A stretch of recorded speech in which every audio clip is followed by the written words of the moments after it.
Welcome to the Chapter 14 lecture for Management 3120 Operations Management course.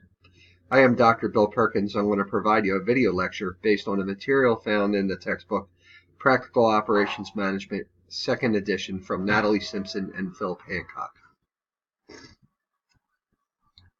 Our objectives for this chapter is to understand scheduling as a concept of timing, increase our knowledge on prioritizing in multiple settings, and understand how to use Gantt charts. So let's get started.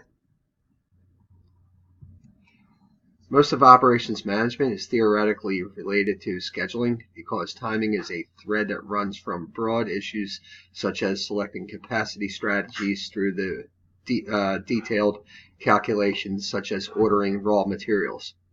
How you schedule depends on the length of your planning horizon. So scheduling, for definition purposes, is to determine timing, and how you do this depends on your planning horizon. Your planning horizon is the farthest point in the future considered in decision making. So the nature of scheduling varies with the length of planning horizon allowed to the scheduler. Events such as new facility construction can be scheduled years in advance, but this type of scheduling is usually referred to as planning. Likewise, an air traffic controller could be said to be planning the safe arrival of aircraft in the area around the airport, but this short-term problem in planning is more likely to be associated with the word scheduling. So planning horizon is the farthest point in the future considered in decision making. And figure 14.1, illustrated over the next few slides, organizes the range of planning horizons to expose the continuum of various scheduling environments.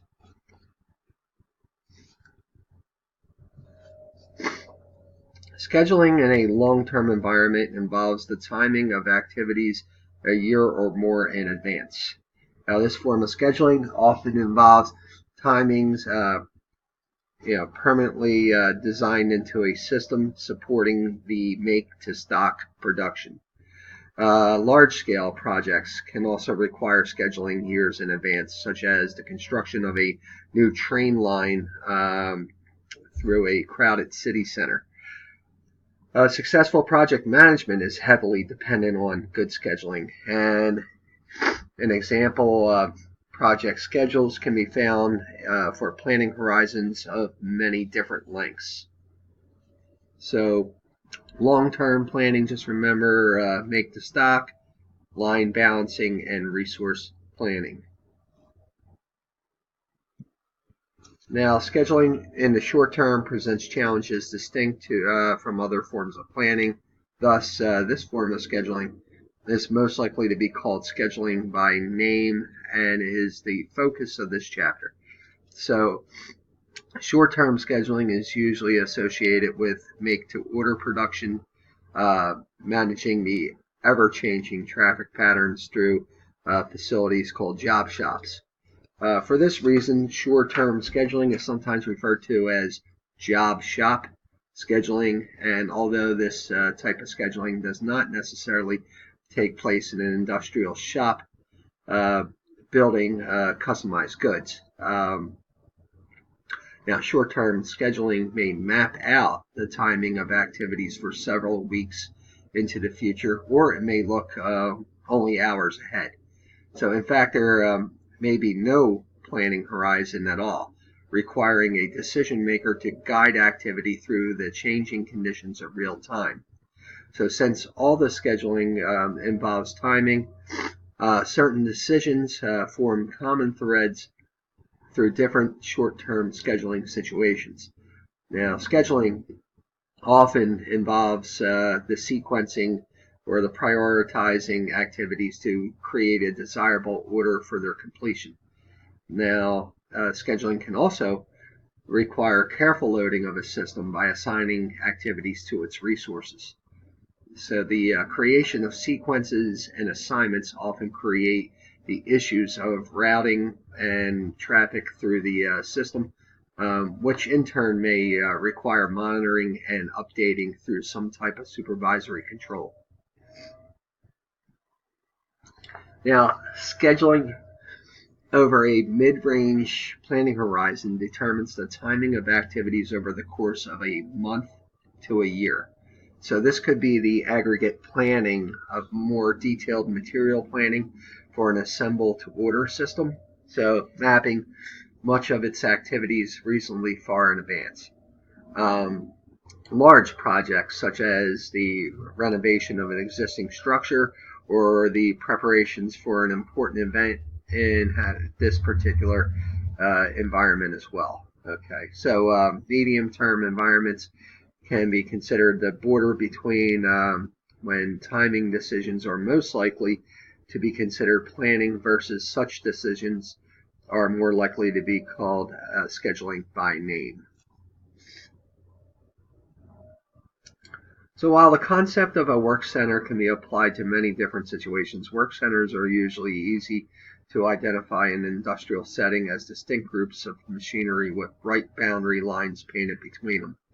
So painted borders such as those in this picture are intended to guide traffic safely among the activities in the work centers.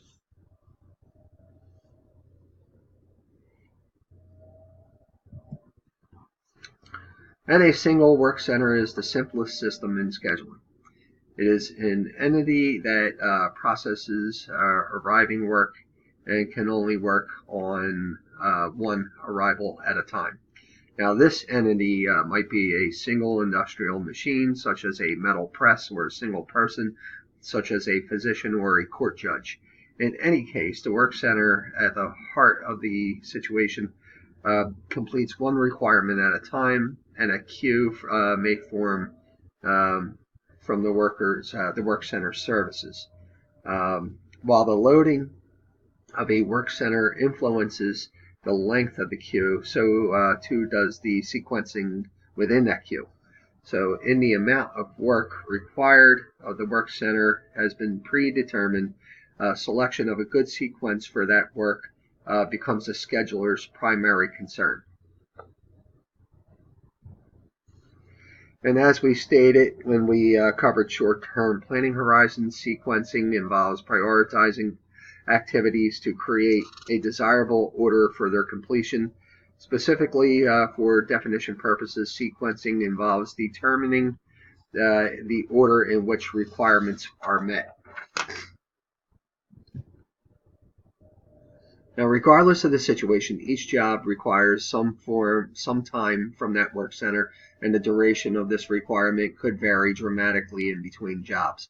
So summing these requirements together for a group of jobs determines the make span of that group, or the total amount of time required to finish all the jobs.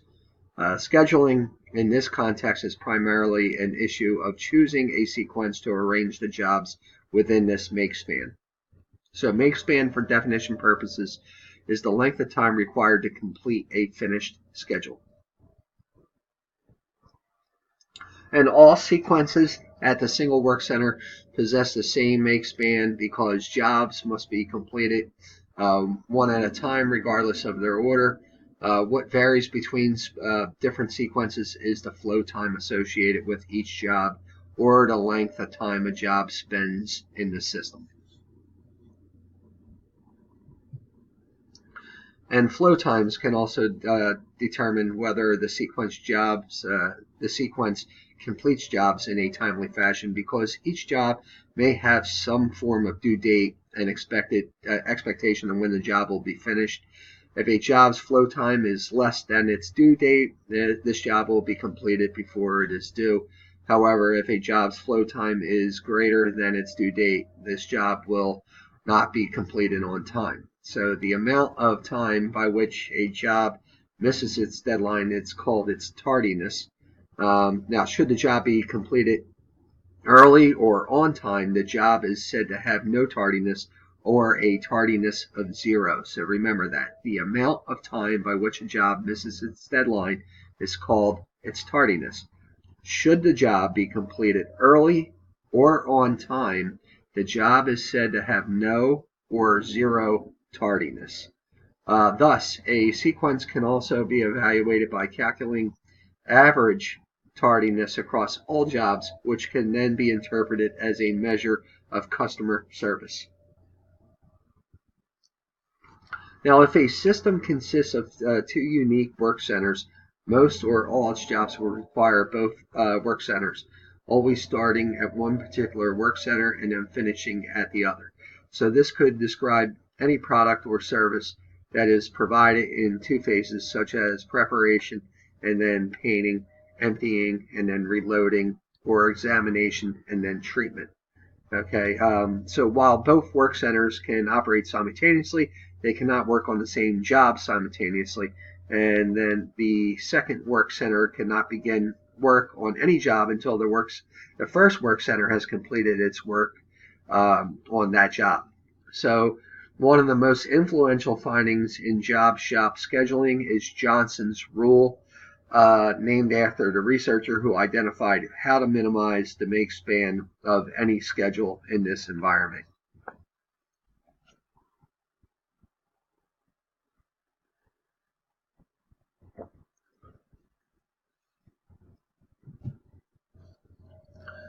Now, to generate a sequence with Johnson's rule, must identify the shortest processing requirement of any job at either work center, that is, to find the smallest number in the processing data.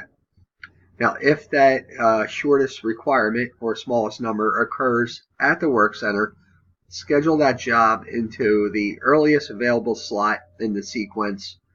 Now, if that shortest requirement occurs at the second work center, schedule that job into the latest available slot in the sequence.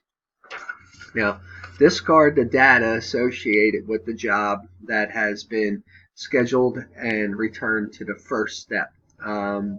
So discard the data associated with the job that has been scheduled and return to the first step, as repeat until all jobs are scheduled into the sequence.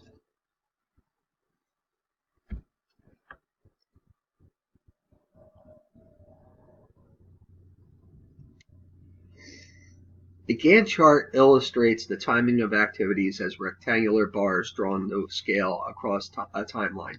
So this illustration was first popularized by its namesake, Henry Gantt, in the early 1900s and remains in use today in many different forms, including project plans, classroom schedules, and appointment books. So Gantt charts typically, although not always, represent time as the horizontal axis of the chart, illustrating progression of planned activities from left to right. So for definition purposes, a Gantt chart is a scheduling diagram that illustrates activities across a horizontal timeline. At times, priority rules focus on only one feature of a job, such as its processing time or date. Now, critical rotation is a rule that blends the issues of processing time and due date together into a single value used to sort through waiting jobs.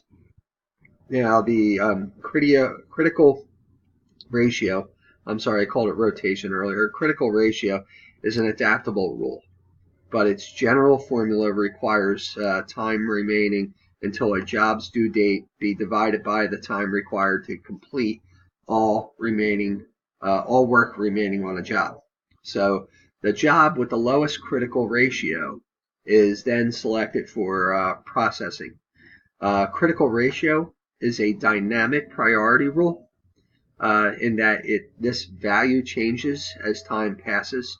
So the scheduler must continually update ratios and reflect changes.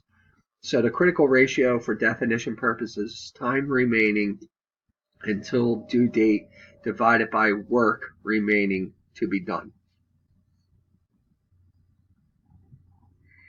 And another approach to scheduling multiple work centers builds a schedule around one select work center, so the bottleneck of the group. So a bottleneck is the busiest work center in a system. The greater imbalance in work between a bottleneck and its companion non-bottleneck resources, the greater the constriction and delay at the bottleneck. So the bottleneck is the most heavily utilized resource within a system. And this slide illustrates the inventory buildup queuing before the bottleneck work center. Now, because all work must squeeze through the bottleneck, unfinished work may be delayed there. So similar to a traffic congestion that forms upstream of lane closures on another otherwise wide road. So another indication of a bottleneck is the presence of work centers forced to stand idle, waiting to continue work delayed at the bottleneck resource. So as here you can see right on this slide, the inventory buildup, which is slowing things down.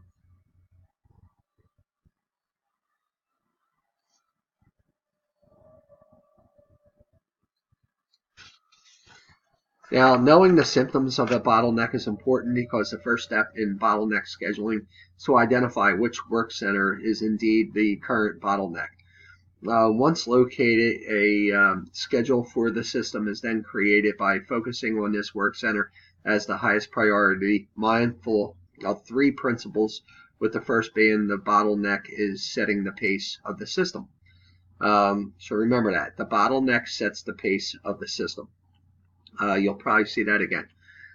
While the system consists of many resources and the bottleneck might be embedded deep within this network, the system cannot complete work any faster than the bottleneck is working.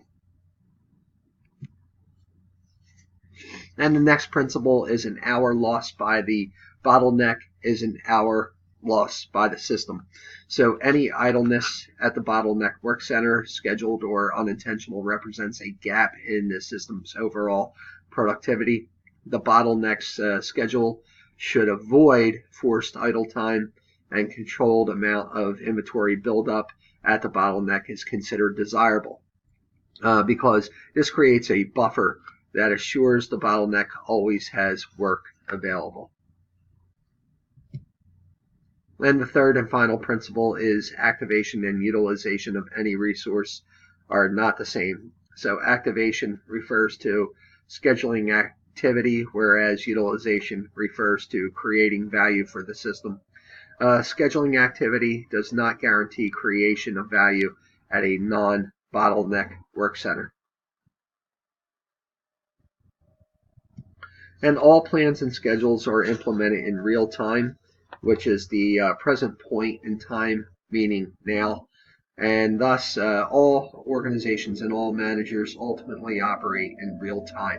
However, the decision making that preceded all activity may have been made in real time, or it may have been carefully determined several months earlier, owing to the organization's longer planning horizon. Now, thus, the real-time in real-time operations management does not refer to the operation itself as much as it refers to the decision-making guiding that operation. So detailed plans cannot be created in advance if customer requirements are not known. So on-demand services rely heavily on real-time operations. And other real-time operations must answer unexpected demand or respond to unexpected changes in their operating environments.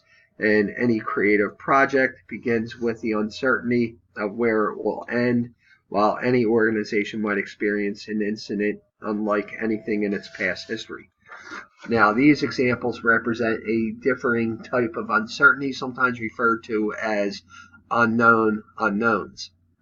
Now, these uncertainties place greater pressure on real-time performance, and maintaining a high level of performance also avoids differing magnitudes of cost in different real-time settings. And figure 14.6 here suggests that both a range of uncertainty and a range of criticality, referring to the higher cost of delays or mistakes for real-time settings such as health and safety products, dangerous environments, and large investments. And dynamic environments are the logical settings for real-time operations, requiring operations managers to make decisions continuously as production happens. One issue vital to successful real-time operation is the situational awareness of real-time decision makers, or the degree to which their mental model of a situation fits its changing reality. Now, because situational awareness depends on the acquisition of both accurate and relevant information, it may be strengthened by three factors. So the first one is decision support systems, which is software that assists the human decision making in a particular setting. Then you have proximity and visibility. That's real-time operations are rarely managed remotely. Usually it's with first-hand information. And control of information and noise. So the information must be reliable, and you need restricted sources of information, and sources with credibility. And you also need limited distractions. So again, situational awareness refers to an individual or an organization's comprehension of the surrounding environment and its potential near future states. So in summary, although scheduling can be found in all types of operations, the most intense form of this process is short-term job shop scheduling, as it requires a manager to constantly update the timing of activity throughout a complex system. Sequencing of work and loading of work centers through job assignments are important tasks in this type of scheduling, determining the flow times and tardiness throughout the system. Now, priority rules can be used to generate sequences waiting at work centers, just as they can be employed in effective personal time management. And continuing with our summary, scheduling multiple work centers that must coordinate with one another is particularly challenging. If the combined efforts of the two work centers must be coordinated, Johnson's rule can be employed to identify a sequence that results in the minimum overall make span, but few procedures exist to prescribe schedules for any system more complex. While Gantt charts do not suggest schedules, these visual illustrations of timing can be helpful in understanding and guiding complex schedules toward completion. Now, the principles of bottleneck scheduling suggest that a complex system might be simpler than it first appears if a distinct bottleneck within its interior is in fact dictating the overall successful output of the system. Now, real-time operations may be simple or complex in structure, but always represent the shortest of all possible planning horizons, requiring decision-making to be completed in the moment. And that concludes the Chapter 14 lecture. Please check Blackboard for this chapter's expectations and deliverables, and I will see you in Chapter 15.